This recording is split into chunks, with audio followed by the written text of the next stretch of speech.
أشرقت نفسي بنور من فؤادي حينما رددت يا رب العباد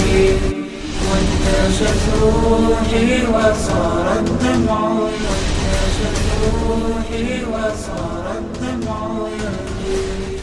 السلام علیکم ورحمۃ اللہ وبرکاتہ نحمده ونصلي على رسوله الكريم اما بعد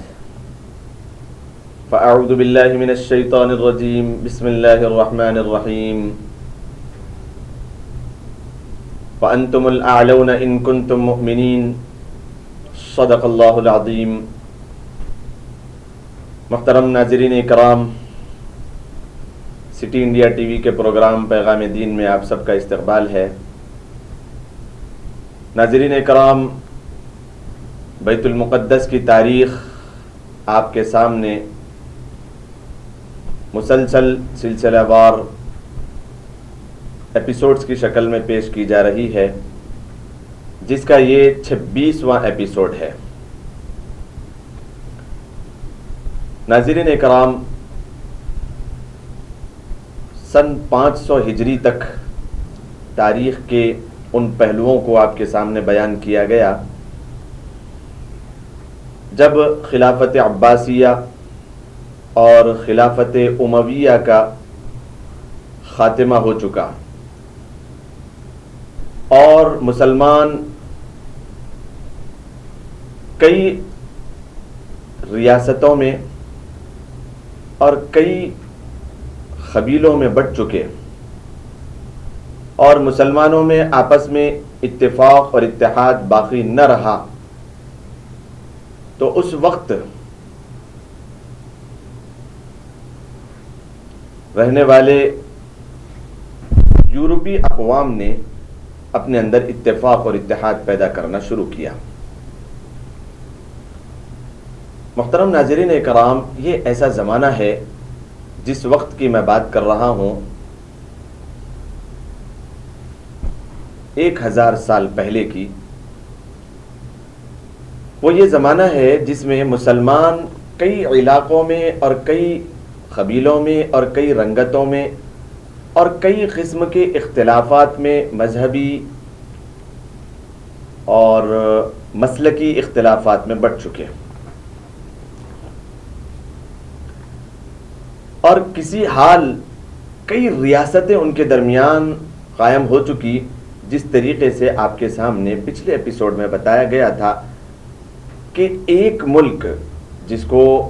فلسطین کہا جاتا ہے، شام، ملک شام کہا جاتا ہے، صرف ایک ملک میں 10 چھوٹی چھوٹی ریاستیں قائم ہو گئی، جن کی تفصیل آپ کے سامنے آئی تھی کہ جن میں اردن، دمشق، سوریہ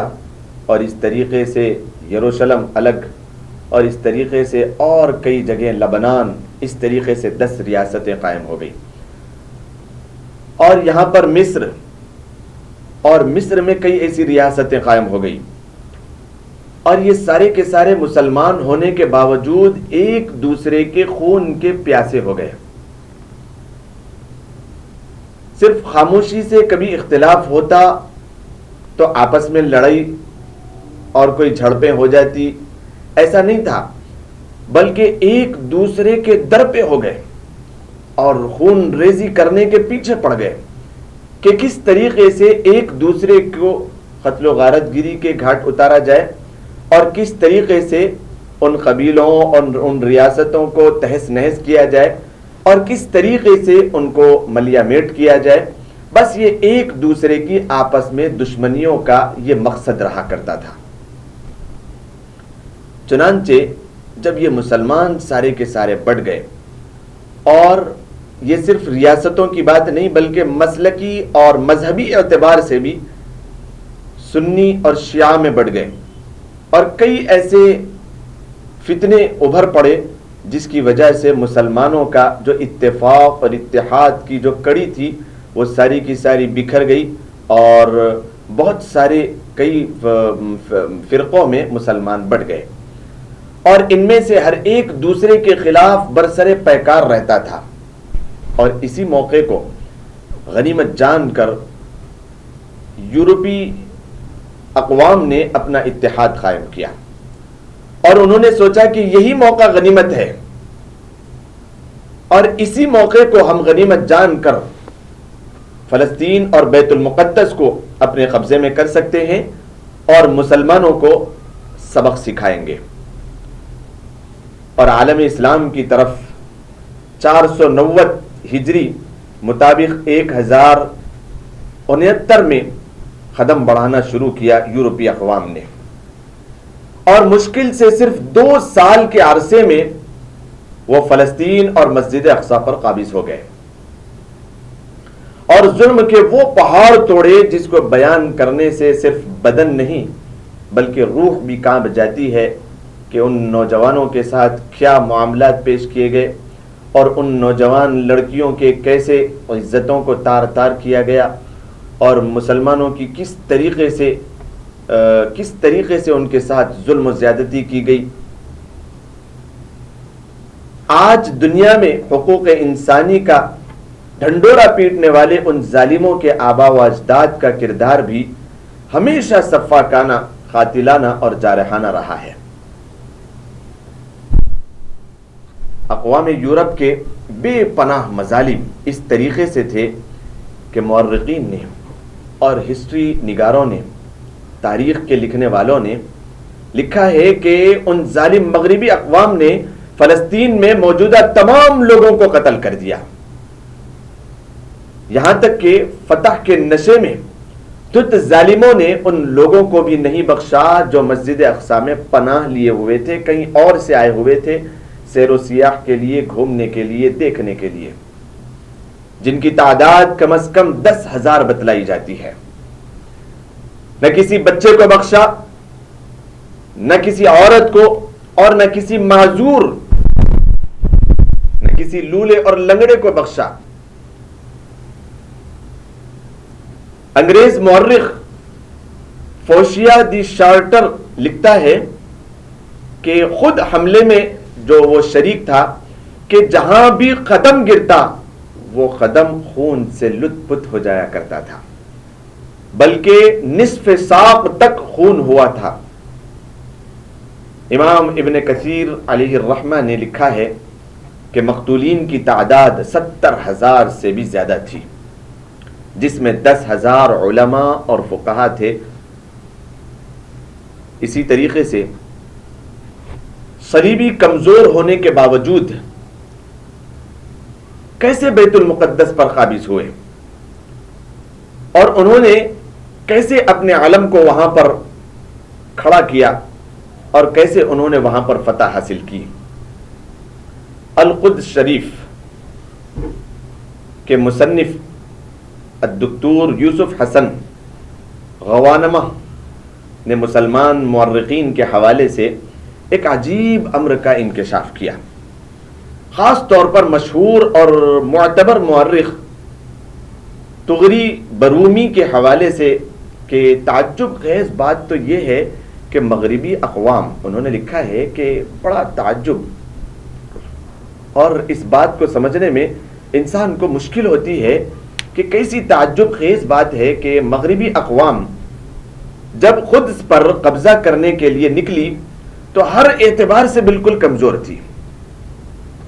کسی بھی اعتبار سے ان کے اندر اس بات کی طاقت اور ہمت اور ایسا کوئی پاور ان کے اندر نہیں تھا کہ وہ القدس پر حملہ کر کے وہاں پر فتح یابی حاصل کر سکے. یہاں تک کہ ان کے پاس خوراک تک ڈھنگ کی نہ تھی. ان کے فوجیوں کا بھوک سے برا حال ہوتا تھا، بلکہ بعض مرتبہ انہیں مردار مری ہوئی چیزوں کے کھانے تک بھی مجبور ہونا پڑتا تھا. اور زیادہ تعجب کی بات یہ ہے کہ مسلمان عسکری اور فوجی اعتبار سے بہت مضبوط تھے، مگر اپنی طاقت کا استعمال بجائے دشمن کے خلاف استعمال کرنے کے خود اپنی ریاست کو بچانے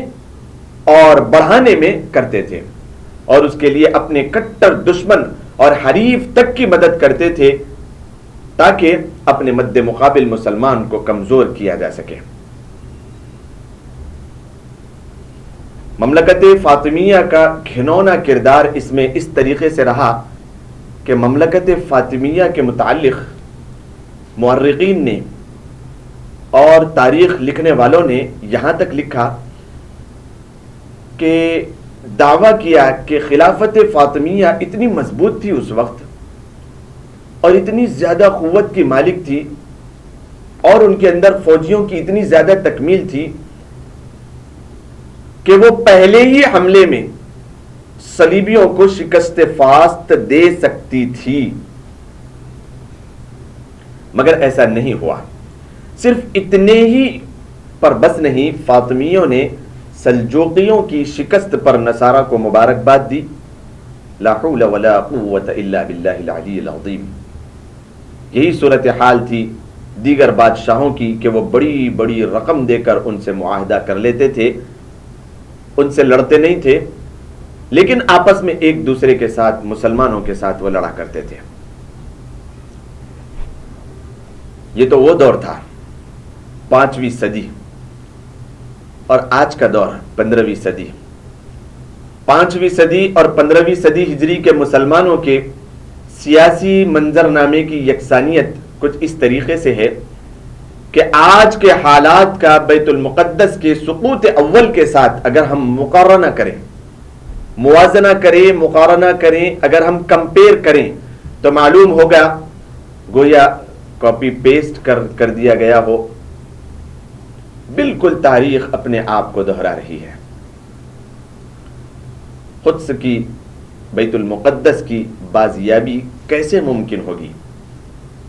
ہمیں کیا کرنا چاہیے اس زمانے میں؟ کرنا کیا چاہیے؟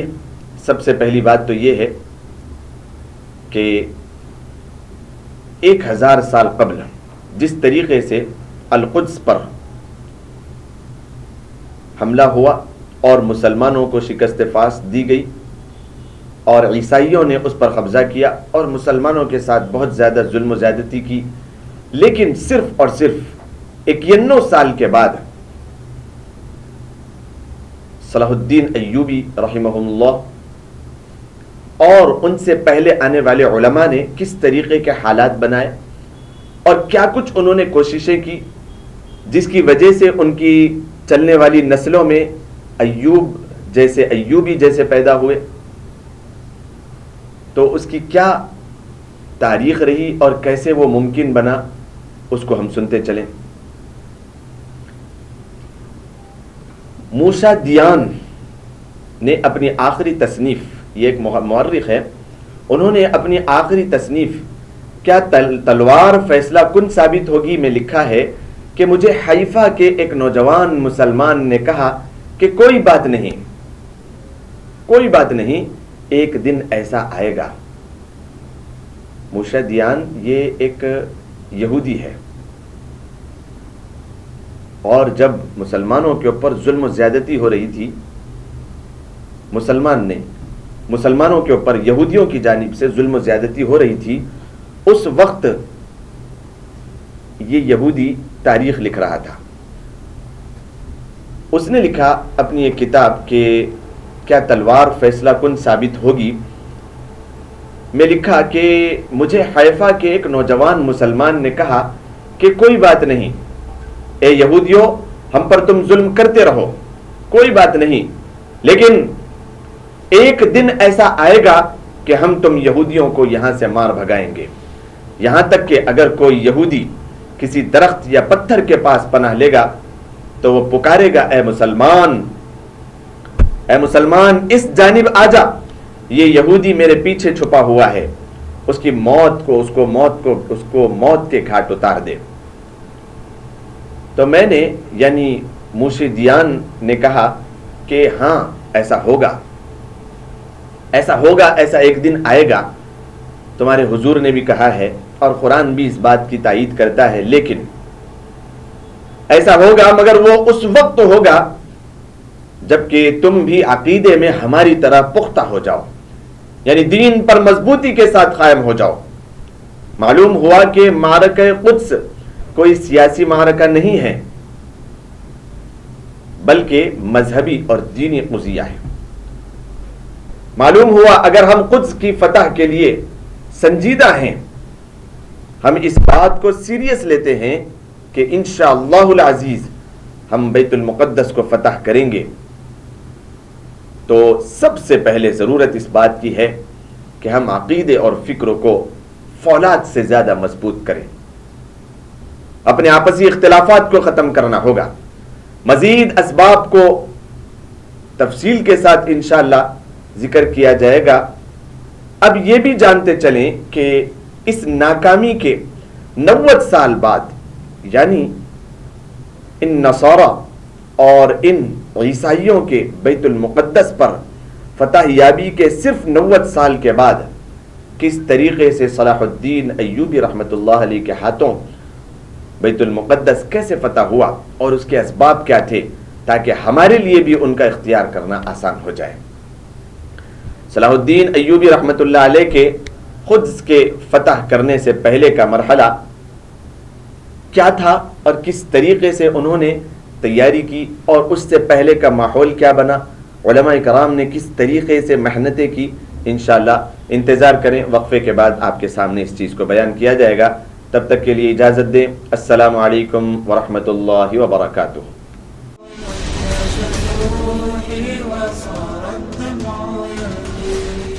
صرف خوابوں سے نہیں،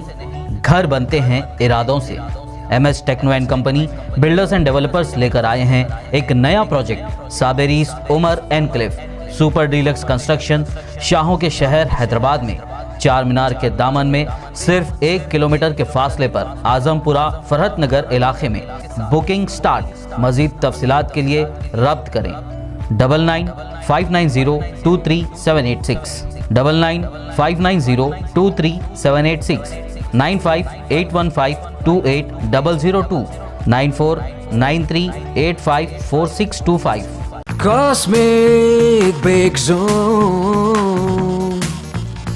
CBZ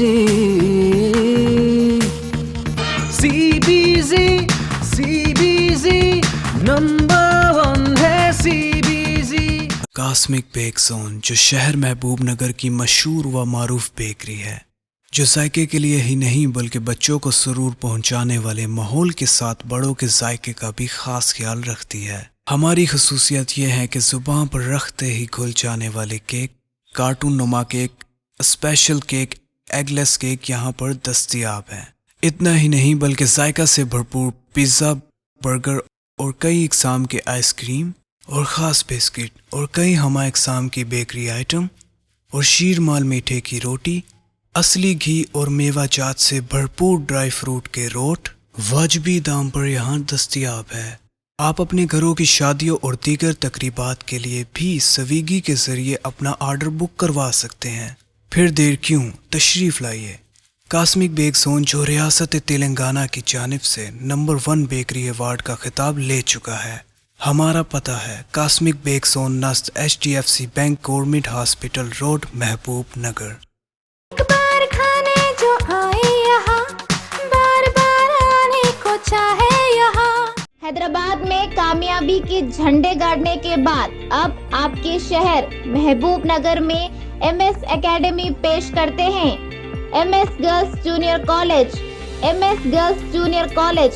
انتہائی رعایتی فیس پر کارپوریٹ درجے کی تعلیم۔ MS girls junior college. MS college کے طلبہ نے قائم کی اب تک کئی ریکارڈ۔ میڈیسن IIT کے سرکاری اداروں میں سینکڑوں طلبہ نے حاصل کی مفت نشستیں۔ سال گزشتہ میڈیسن کی 1/3 نشستوں پر MS کالج کے طلبہ کا ہوا قبضہ۔ MS کالج کی پرشکوہ عمارت میں پورے تعلیمی ماحول میں طالبات کو معیاری تعلیم فراہم کی جاتی ہے۔ اپنے بچوں کے تابناک مستقبل کی مضبوط بنیاد کے لیے آج ہی داخلہ کروائیں۔ MS گرلز جونیئر کالج انتہائی رعایتی فیس پر کارپوریٹ طرز تعلیم۔ MS girls junior college.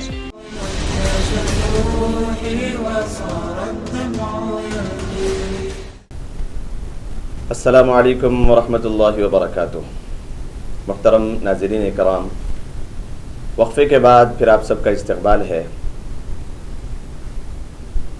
وقفے پہ جانے سے پہلے آپ کے سامنے اس بات کو بیان کیا جا رہا تھا کہ کیسے بیت المقدس مسلمانوں کے ہاتھ سے گئی، پھر 90 سے 91 سال کے عرصے میں اللہ تبارک و تعالی نے مسلمانوں میں فکری اور اعتقادی زندگی بیدار فرمائی، اور کیسے پھر مسلمانوں نے اپنے اندر اس بیداری کو تیز کر کے ایسی نسلوں کو جنم دیا کہ اس میں صلاح الدین ایوبی رحمۃ اللہ علیہ پیدا ہوئے۔ اللہ تبارک و تعالی نے ان کے ہاتھوں پھر مسلمانوں کے قبضے میں بیت المقدس کو دیا۔ صلاح الدین ایوبی رحمۃ اللہ علیہ کے بیت المقدس فتح کرنے سے پہلے کا کیا مرحلہ تھا؟ جیسا کہ آپ کے سامنے بار بار یہ بات بتائی جا رہی ہے پچھلے 2 ایپیسوڈ سے کہ مسلمانوں کی کامیابی اور کامرانی دین کی طرف رجوع ہونے میں منحصر ہے۔ جس طریقے سے آپ کے سامنے قرآن کریم کی بھی آیت پڑھی گئی تھی، وَأَنْتُمُ الْأَعْلَوْنَ إِن كُنتُم مُؤْمِنِينَ، انسان مسلمان یہ چاہتا ہے کہ وہ سربلند ہو جائے، وہ کامیاب ہو جائے، چاہے وہ بیت المقدس کو فتح کرنے کی کامیابی چاہے، یا پھر معاشی اعتبار سے کامیابی چاہے، یا پھر کسی بھی اعتبار سے انسان مسلمان ہونے کے ناطے اگر وہ چاہتا ہے کہ وہ کامیاب ہو جائے، ہر میدان میں اس کے لیے کامیابی ہو، اور یہ ذلت اور رسوائی اور یہ اس کے لیے جتنی بھی اس کو شرمندگی اٹھانی پڑ رہی ہے، وہ ساری چیزوں کو وہ دور کرتے ہوئے ایک کامیاب ترین انسان بنے، تو قرآن کریم کی اس آیت پر اس کو عمل کرنا ہوگا۔ وَأَنْتُمُ الْأَعْلَوْنَ، قرآن اعلان کر رہا ہے، اللہ تبارک و تعالی اس بات کو کانوں میں کھول کھول کر پلا دینا چاہتے ہیں، تم ہی سربلند رہوگے۔ مسلمانوں کے لیے اعلان ہے کہ مسلمانوں تم ہی سربلند رہوگے، تم ہی سربلند رہوگے، تم ہی کامیاب رہوگے، تمہاری ہی زندگیوں میں کامیابیاں کا قدم چومے گی، تمہاری ہی زندگیوں میں خوشیاں، عافیتیں اور بہتریاں ہر چیز ہوگی، لیکن اس کے لیے ایک شرط ہے، وَأَنْتُمُ الْأَعْلَوْنَ إِن كُنتُم مُؤْمِنِينَ، بشرطے کہ تم صحیح معنوں میں مسلمان ہو۔ ٹھیک یہی چیز بیت المقدس کی فتح یابی اور اس کے مسلمانوں کے پھر سے قبضے میں آنے کی وجہ بنی۔ جیسا کہ آپ کو بار بار اس بات کو بتایا جا رہا ہے کہ مسلمانوں کی کامیابی اور کامرانی دین کی طرف رجوع ہونے میں منحصر ہے۔ سلطان صلاح الدین ایوبی رحمۃ اللہ علیہ، جنہوں نے تقریباً 90 سال کے بعد بیت المقدس کو بازیاب کیا اور اس کو عیسائیوں کے قبضے سے چھڑایا اور پھر مسلمانوں کے قبضے میں لایا، تو یہ اچانک نہیں ہوا تھا کہ اچانک انہوں نے حملہ کر دیا ہو اور وہاں کے رہنے والے عیسائیوں نے ہار مان لی ہو۔ یہ عیسائی بھی اس طریقے سے ہار ماننے والے نہیں تھے کہ ایک زمانے کے بعد، کم و بیش 450 سال کے بعد انہوں نے فتح حاصل کی تھی، اور مسلمانوں نے یعنی حضرت عمر فاروق رضی اللہ تعالیٰ عنہ کے دور میں جب مسلمانوں نے بیت المقدس کو فتح کیا تھا بغیر کسی خون کے خطرے کے بہے ہوئے، تو وہ عیسائیوں سے لیا تھا، اور ان کے اندر اس بات کو بڑی بے چینی کے ساتھ پایا جاتا تھا، اور وہ تاریخ سے بڑے اپنے آپ کو روشناس کیا کرتے تھے، اور انہوں نے اپنی نسلوں میں اس بات کو بیان کیا تھا۔ تو 450 سال پر امن اور امن و امان کا گہوارہ رہنے والا اور علم و عمل کا بہترین مرکز بننے والا یہ بیت المقدس اور فلسطین پھر ایک مرتبہ عیسائیوں کے قبضے میں جا رہا ہے۔ لیکن عیسائیوں کے قبضے میں جانے کی جو داستان ہے، جو تاریخ ہے، وہ تو آپ کے سامنے بیان کی گئی کہ کیا کیا چیزیں ہو چکی تھی اور کس طریقے سے انہوں نے اس کا فائدہ اٹھایا، اور عیسائیوں نے حملہ کر کے اس کو اپنے اس میں لیا تھا کہ 450 سال کے ختم ہوتے ہوتے 450 سال کے ختم ہوتے ہوتے عرب ممالک کتنی ریاستوں میں بٹ چکے تھے، اور کیا کیا ان کے درمیان اختلاف اور افتراقات اور بے علمیاں اور کس طریقے سے ناچ گانے اور عریانیت اور فحاشیت اور گناہ کے کیسے بازار ان کے درمیان گرم ہو چکے تھے، اس بات کو آپ کے سامنے بیان کیا گیا۔ اور اسی بے اختلافی اور انہی ریاستوں میں اور ٹکڑوں میں بٹنے کا فائدہ ان اقوام یورپین اقوام نے اٹھایا اور ان کے اوپر حملہ کر کے مسلمانوں کو وہاں سے بھگایا. مسلمان ایک دوسرے کے آپس میں خون کے پیاسے بن چکے تھے اور یہاں پر دشمن نے اس کا فائدہ اٹھا کر ملک فلسطین اور القدس سے ان کو باہر کر دیا تھا اور بڑا ظلم و زیادتی ان کے اوپر کی گئی تھی. یہاں تک کہ مسلمان اس حالت تک پہنچ گئے تھے جس کو آپ کے سامنے بیان کیا گیا کہ سلجوقیوں کی شکست پر مصر میں رہنے والی جو فاطمیہ حکومت تھی انہوں نے تو خوشیاں منائی تھی بلکہ مبارکباد پیش کی تھی عیسائیوں کو کہ ان سلجوقیوں کو اچھا ہوا کہ تم نے، حالانکہ یہ مسلمان تھے. یہاں پر سلجوقی بھی مسلمان اور یہاں پر فاطمیہ بھی مسلمان، لیکن یہ لوگوں کے آپس میں اختلاف جو تھے وہ سنی اور شیعہ کے تھے. اور یہ سنی اور شیعہ کس طریقے سے ان میں بٹوارا ہوا تھا اور کس طریقے سے اس کا سبب کون بنا تھا وہ بھی آپ کے سامنے بیان کیا گیا کہ عبداللہ بن سبا یہودی نے اس کارنامے کو انجام دیا تھا اور اتنی گھنونی سوچ رکھنے والے نے جو اپنے زہر اگلے تھے اس کا یہ نتیجہ تھا کہ مسلمان اس کے زہر میں آ گئے اور اس میں آ کر کے اپنے ایمان کو کھو بیٹھے اور مختلف ٹکڑیوں میں بٹ چکے تھے. اس کا فائدہ اٹھا کر پھر یورپیوں نے مسلمانوں کے پیٹ میں چھرا گھونپا اور پھر مسلمانوں کو وہاں سے نکال دیا. لیکن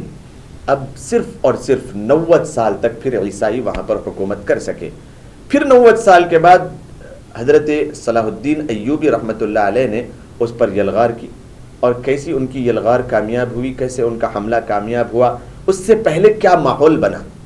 کیا اچانک یہ معاملہ ہو گیا تھا کہ حضرت صلاح الدین ایوبی نے حملہ کر دیا اور سارے کے سارے مسلمان تیار ہو گئے اور پھر حملہ کرتے ہی عیسائی وہاں سے نکل گئے؟ ایسا نہیں ہوا، بلکہ اس کے پیچھے بہت ساروں کی اور ایک بڑی محنت ہے، حکمت کے ساتھ اور بڑی حلیمیت کے ساتھ برداشت کرتے ہوئے اور اللہ تبارک و تعالیٰ کی طرف رجوع کرتے ہوئے، اللہ کے رسول صلی اللہ علیہ وسلم کی سنتوں کو اپناتے ہوئے، آپ صلی اللہ علیہ وسلم ہی کے نقش قدم پر چلتے ہوئے علماء کرام نے جنہوں نے محنتیں کی تو پھر ان کی نسل پیدا ہوتے ہوئے آگے جو نسل میں پیدا ہوئے صلاح الدین ایوبی پیدا ہوئے. اور وہ کیا طریقہ کار رہا؟ وہ اس طریقے سے تھا کہ مسلمان خاص طور پر مسلمانوں کی کامیابی اور ان کی کامرانی دین کی طرف رجوع ہونے میں منحصر ہے. یہ تو آپ کے سامنے بار بار بیان کیا گیا. سلطان صلاح الدین ایوبی رحمۃ اللہ علیہ جنہوں نے تقریباً 90 سال کے بعد بیت المقدس کو بازیاب کیا تو یہ اچانک نہیں ہوا، بلکہ اس سے پہلے مسلمانوں میں جو کمزوریاں تھیں، جن اسباب کی وجہ سے بیت المقدس مسلمانوں کے ہاتھوں سے چلا گیا تھا، ان اسباب کو ختم کر کے کامیابی والے اسباب اختیار کیے گئے، جس پر دکتور ماجد عرفان گیلانی نے اپنے معرکۃ الآراء کتاب ہاکذا ظہر جیل صلاح الدین وہاکذا عادت القدس میں تفصیل سے روشنی ڈالی ہے، جس کا ترجمہ ان کے فرزند ارجمن نے کیا تو صحیح لیکن اس کا حق ادا نہیں کیا. لیکن اس کی کچھ نہ کچھ آپ کے سامنے اس کتاب سے بھی کچھ چیزیں بیان کی جائے گی تاکہ اس بات کو واضح کیا جا سکے کہ بیت المقدس کے اس وقت کے حالات کیسے تھے اور پھر کیسے ان کے علماء نے محنتیں کی اور کس طریقے سے اس محنت کے نتیجے میں اللہ تبارک و تعالیٰ نے ایسی نسل کو پیدا کی کہ 91 سال کے عرصے میں صرف 90 یا 91 سال کے عرصے میں بیت المقدس فتح ہوا. بیت المقدس پر عیسائی قبضے کے بعد مسلمانوں میں احساس جاگا اور اس کی بازیابی کی کوشش تیز ہو گئی، جو 2 مرحلے سے گزری. پہلے مرحلے میں سیاسی بیداری پیدا ہوئی جس میں سلجوقیوں کا اہم رول رہا. البتہ اس مرحلے میں مسجد اقصی کی بازیابی نہ ہو سکی، مگر اس کو تمہیدی مرحلہ ضرور قرار دیا جائے گا. اور دوسرے مرحلے میں اعتقادات کی اصلاح کی طرف خاص توجہ دی گئی، جو مسلمان کی کامیابی کے لیے اساس کی حیثیت رکھتا ہے. جس طریقے سے اللہ تبارک و تعالی نے قرآن کریم میں بیان فرمایا ان اللہ لا یغیر ما بقوم حتی یغیر ما بانفسہم، کہ بالیقین ان اللہ، بالیقین اللہ تبارک و تعالی قوم کی حالت کو اس قوم کی حالت کو اس وقت تک نہیں بدلتے جب تک کہ قوم خود اپنی حالت کو نہ بدلے، جب تک کہ قوم خود اپنی حالت کو نہ بدلے۔ اللہ تبارک و تعالیٰ بھی قوم کی حالت کو نہیں بدلتا۔ یہ آیت کو اگر آج کے دور میں بھی اگر ہم فٹ کر لیں تو بالکل کوئی اور زیادہ اس میں وہ نہیں ہے کہ انسان مسلمان آج یہ چاہتا ہے کہ غیبی طور پہ اللہ تبارک و تعالیٰ کی مدد آ جائے، غیبی طور پہ اللہ تبارک و تعالیٰ نازل ہو جائے اور فرشتوں کو نازل کر دیں اور ظالم طاقتوں کی مکاریوں کو شکست فاش دے کر مسلمانوں کو حکمرانی پر چڑھا دے، اور ان کی کیسے یہ ممکن ہو سکتا ہے جبکہ مسلمان صرف ابھی مسلمان کی حد تک بھی نہیں پہنچا چہ جائے کہ مومن۔ قرآن کریم کی ایک آیت کریمہ پچھلے ایپیسوڈ میں آپ کے سامنے سنائی گئی تھی۔ یہ ماحول اور یہ حالات کب بدلے اور کس طریقے سے مسلمانوں میں کامیابی آئی؟ قرآن کریم فرماتا ہے 26واں پارہ سورہ حجرات میں ان دیہاتیوں کے متعلق قرآن کریم فرماتا ہے قالت الاعراب آمنا قالت الاعراب آمنا قل لم تؤمنوا ولكن قولوا اسلمنا۔ دیہاتی آئے، دیہاتی لوگ آئے اللہ کے رسول صلی اللہ علیہ وسلم کی خدمت عالیہ میں آ کر کہنے لگے اللہ کے رسول صلی اللہ علیہ وسلم ہم ایمان لائے۔ آپ صلی اللہ علیہ وسلم نے فرمایا کہ نہیں، تم یہ نہ کہو کہ ہم ایمان لائے، بلکہ تم یہ کہو کہ ابھی ہم نے ہتھیار ڈال دیے، یعنی مسلمان ہوئے۔ مسلمان کا مطلب ہے فرما بردار۔ ابھی اس وقت تک تو پہنچے کہ تم نے اپنے ہتھیار کو ڈال دیا۔ ایمان کی جاذبیت، ایمان کی چاشنی، ایمان کی حلاوت اور اللہ کی ذات پہ یقین، اللہ تبارک و تعالیٰ کے عرفان کو حاصل کرنا، اللہ کی معرفت کو حاصل کرنا اور ایمان کے اصل جذبے کو اپنے اندر لانا، یہ تمہارے اندر ابھی پیدا نہیں ہوا، بلکہ صرف اور صرف تم ابھی مسلمان ہوئے۔ اب دیکھیے انسان مسلمان کی حد تک، اللہ کے رسول صلی اللہ علیہ وسلم کے زمانے میں آپ علیہ الصلاۃ والسلام کو دیکھنے کے باوجود ابھی اس کے اندر ایمان کی کیفیت پیدا نہیں ہوئی۔ یہ تو زمانہ 1400 سال کے بعد والا ہے، ہمیں اپنے ایمان کے اوپر کتنی محنت کرنا ہوا، کتنی محنت کرنا پڑے گا، کتنی محنت اپنے آپ کو بنانے سنوارنے میں کرنا پڑے گا، تب کہیں جا کے وہ ایمان کی چاشنی، ایمان کی حلاوت پیدا ہوگی۔ اور جب انسان کے اندر وہ ایمانی جذبہ پیدا ہوگا تو خدا کی قسم اس بات کو یقین کر لیں کہ دنیا پہ اس وقت سکہ صرف اور صرف مسلمانوں کا چلے گا، کسی اور کا نہیں چل سکتا۔